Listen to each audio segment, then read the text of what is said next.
Hey friends, it's that time of the year again where it's time to put out corn gluten meal. If you don't know what corn gluten meal is, it's these granules, and I'm trying to tell you about it, but I really don't know all the specifics about it, but I know it's a weed killer. But I specifically use it for sticker bugs. Have y'all ever seen sticker bugs? Do you have sticker bugs? So basically, it's these little, some people call them grass spurs too, I think. I'll insert some pictures so you can see what I'm talking about. But if you have these and you're walking around in your grass, walking around in your lawn, these things will stick to your shoestrings, your shoes, your pants, socks, and they will hurt. They will cause splinters if they're not properly removed, like they're supposed to be removed. So that's why I specifically use corn gluten meal. And you're supposed to put this stuff down once in the spring, the beginning of the spring, and once in the beginning of the fall.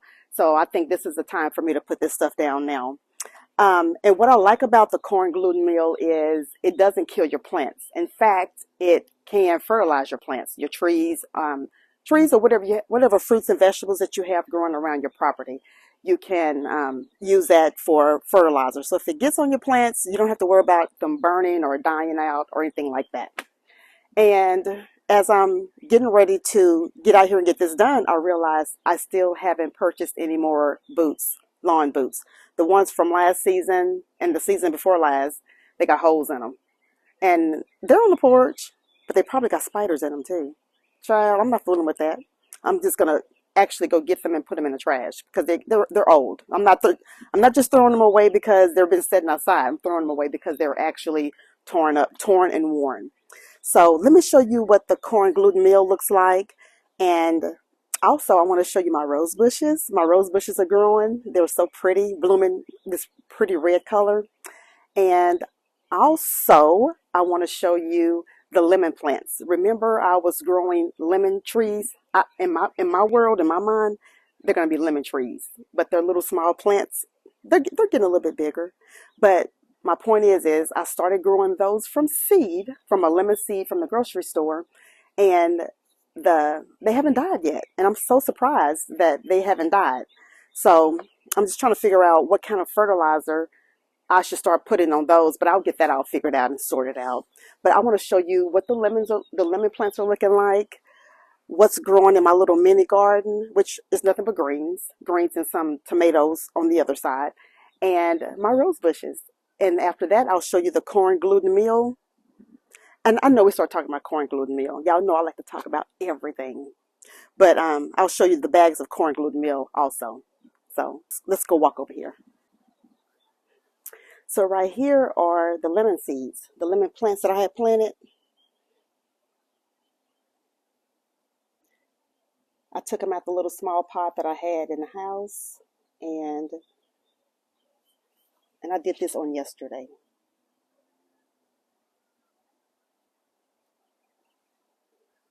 Okay. And I forgot what this little thing right here is called.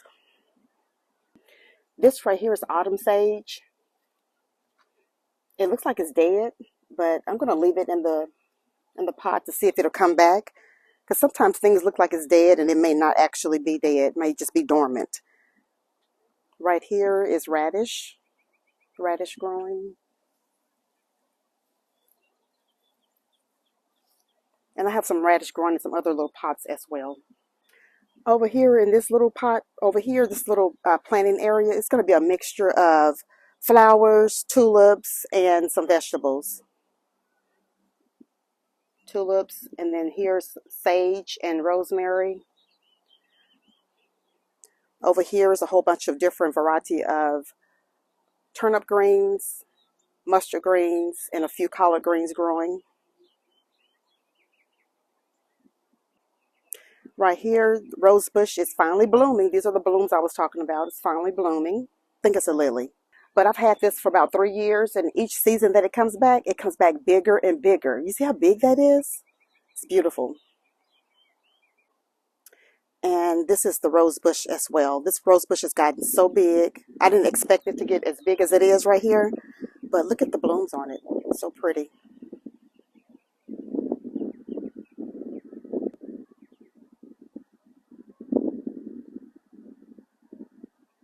And now this rose bush right here, this one is going to be blooming red as well. There are some buds on it I see that's getting ready to bloom. But the problem I'm having with this rose bush is I've dug it up twice already and repositioned it in the ground. But each time it grows like like outward. You see how it's growing that way? So I think what I'm going to do is just leave it in the ground without disturbing the rocks and everything that I already have here. And I'm just going to cut off that limb and maybe try to replant it somewhere else. And next to the rose bush, we finally are getting to the corn gluten meal. But on here it just says corn gluten. But if you look it up, it says corn gluten meal, and it's really, really good for weeds. And each one of these bags is about a little bit over $40. And that should take care of most of the property on this side, the other side, as well as the front yard. But I really don't have the grass spurs growing in the front yard, just more in the back.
Okay, that was only one bag. I got 3 more bags to put down because I like to kind of double up on it to make sure that I can cut down on these grass spurs, because once they start growing, it's kind of hard to get rid of them. So I just like to put an extra down. So I will probably come out later on today when the sun goes back down a little bit, and perhaps tomorrow and the next day to finish this job. Okay, so I'll put one bag down, like I just said, and I will come back maybe later on tonight or, later this evening, and perhaps tomorrow when the sun is not as hot earlier in the morning to get this finished up. So that's it. And I kind of, well, I'm kind of trying to hurry up also because I have a couple more things that I need to go get done maybe around 2 o'clock. So I got about maybe like 2 hours to get myself together and get out the house. All right, thank y'all for watching. If you enjoyed this video, go ahead and give it a thumbs up, share it out. If you have not subscribed to my channel, go ahead and do so. I would really appreciate it, and I will see you on the next video. Oh, also, back to the corn gluten, the corn gluten meal. They say put it down at the beginning of every spring and in the beginning of every fall. Also, put it down when you know that you're not going to have any rain for the next perhaps 5 days. So, because what happens is the corn gluten kills the top of the weed, and then it works its way down to the root of the weed. So if it's working on the top and you see everything wilting out, and for some reason it happens to rain, get a good soaking, it'll kind of wash away the corn gluten's effects, and so the roots won't get killed off, and the weed that you're trying to kill will eventually come back up. It won't be as effective if you get it wet. It deactivates it if it gets wet. It's kind of what I'm trying to tell you. Don't deactivate your corn gluten. Make sure that the ground is dry. Make sure that there's no rain within the next 4 to 5 days. All right. Okay. See y'all in the next video. Bye.